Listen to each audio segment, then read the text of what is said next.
ഇതെന്താ നീ വരുന്നില്ലേ? നിങ്ങൾ നടന്നോടാ.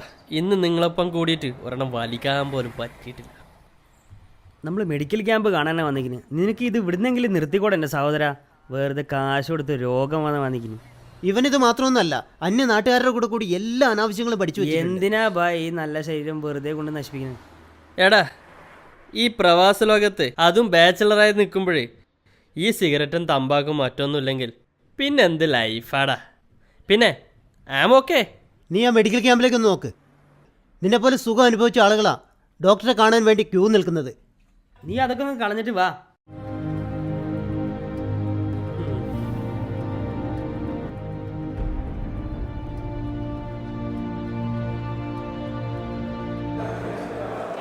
ഫുഡും എല്ലാം കഴിച്ചിട്ടാണോ വന്നത്? ഷുഗർ ഇച്ചിരി കൂടുതലുണ്ടല്ലോ.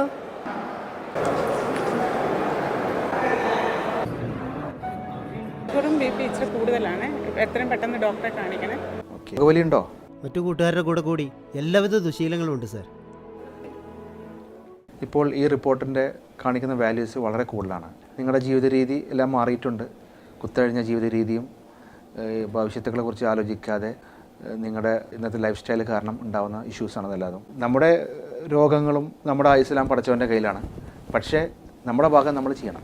ബ്ലഡിനകത്ത് ഇത്രയും ഹൈ ഷുഗർ വന്നു കഴിഞ്ഞാൽ അതുകൊണ്ടുണ്ടാകുന്ന പാർശ്വഫലങ്ങൾ താരതമ്യപ്പെടുത്തി നോക്കുമ്പോൾ ഇതൊന്നുമല്ല. ഷെഫീഖിൻ്റെ ഹാബിറ്റ്സ് എല്ലാം ഒഴിവാക്കാൻ നോക്കുക. കാരണം ഭാവിയിൽ അത് പാർശ്വഫലം സൃഷ്ടിക്കും. Okay, remember, prevention is better than cure.